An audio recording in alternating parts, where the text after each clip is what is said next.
Spider-Man does whatever a spider can. Spins a web any size, catches thieves just like flies. Look out, here comes the Spider-Man. Ça va Benoît, ravi de vous retrouver depuis oui. plusieurs années. Les super-héros, ils écrasent tout, tout sur leur passage, toute concurrence. Au cinéma, c'est une habitude. Mais question, est-ce que c'est la même chose à la télé ? Oui, grosso modo, c'est à peu près la même chose à la télé. Spider-Man, dont on entend le vieux générique, c'est un dessin animé culte qui a marqué. Il n'a pas eu sa version aux séries télévisées. Alors en revanche, au cinéma, ça cartonne, comme on le voit avec le dernier film qui vient de paraître. En fait, ce qui s'est passé depuis quelques années, avec notamment la saga Avengers, c'est qu'il s'est passé quelque chose, c'est que la série s'est invitée au cinéma. Finalement, on peut regarder les films Avengers comme une suite d'épisodes d'une série dans lesquels il y a Hulk, il y a Thor, il y a Iron Man. Et en gros, il y a eu 22 films en 11 ans, depuis 2008, depuis Iron Man 1. Jusqu'au dernier Avengers.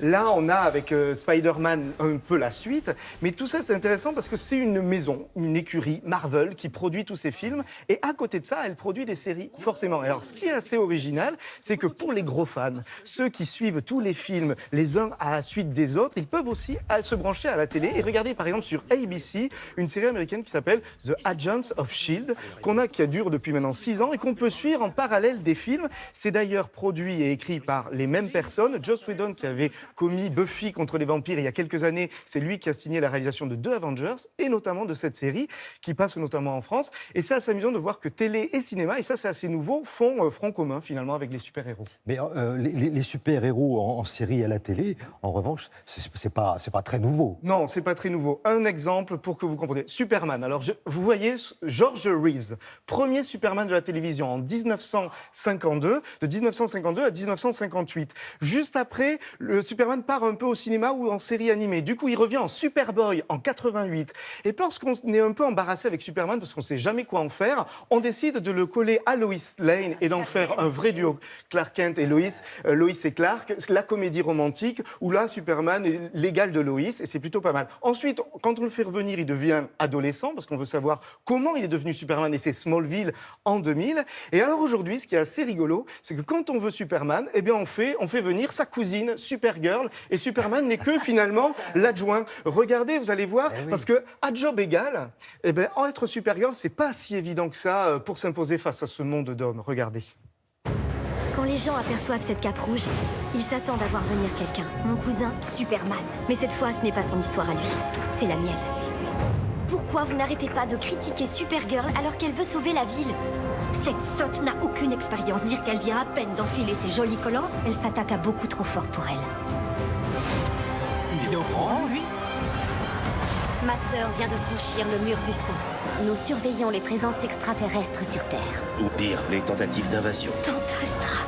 À défaut d'avoir régné sur Krypton, je régnerai sur Terre. Il y en a encore beaucoup des comme ça dans la famille. Toutes les espèces ont en commun un instinct de survie. Voilà. Juste qu'elle n'oublie pas, quand elle est appelée sur une opération, quand elle fait ça, faut pas qu'elle oublie de mettre sa tenue, quoi. C'est ça. Bah oui, parce que sinon, voilà, faut juste ça. Mais sinon, ça déconne même pas. Là, il y a gêne. Dernière nouveauté du genre, Benoît, elle débarque sur Amazon Prime ou Prime Vidéo le 26 juillet prochain, dans laquelle les super-héros, je trouve ça génial, ils sont pas si super que ça, quoi. Mais non, parce qu'être super-héros, à un moment donné, ça peut faire aussi on peut commettre de grosses bêtises et on peut faire du mal finalement à ceux qu'on veut sauver. Du coup, il y a un gang, les Boys, qui débarquent pour régler un peu le problème de ces super-héros, parce qu'il faut dire que ces super-héros, non seulement ils font n'importe quoi, mais en plus, ils finissent par avoir le gros melon. Regardez un extrait de la bande-annonce. Attention, là, c'est assez violent, c'est presque limite du Tarantino dans la façon dont on traite le super-héros. Regardez. On a du taf devant nous. Je suis invincible, abruti de fils de pute. Je suis le plus grand de tous les super-héros. Et j'ai le droit de faire absolument tout ce que je veux. On est sur le point de coincer ces connards. Je me casse. La crème. Qu'est-ce que Melcy devient? Qui? Cette putain de Melcy, qu'est-ce qu'elle devient? J'en sais rien. Et Emma, elle fait même pas la page 6 du Daily Mail. Vous voyez? Quand on les prend à part, elles sont nulles à chier, elles servent à rien. Mais quand on les fout ensemble, on a les putains de Spice Girls. Ce que je veux dire, c'est qu'on a besoin les uns des autres. Et le jour où il n'y a plus d'équipe, on est mort. Le mec sort vraiment des discours de merde. On peut pas faire pire. Voilà, The Boys qui arrive sur Amazon Prime. Alors quand on en arrive au traitement des super-héros de cette manière-là, c'est que vraiment on a tout développé. Donc Batman en 66, c'était de la parodie, on s'amusait. Il y a eu de la comédie romantique. Maintenant, les femmes super-héroïnes sont plus fortes que les hommes. Du coup, les bad boys peuvent venir régler leur sort aux super-héros. C'est ce que raconte cette série. Je rêve des super-héros qui font peur à la population. C'est-à-dire que la population dit surtout n'intervenez pas. Non, laissez, touchez à rien. Touchez à rien, on va se débrouiller. Non. Laissez l'araignée tranquille. Là. On va se débrouiller. Merci beaucoup. Merci infiniment, Benoît.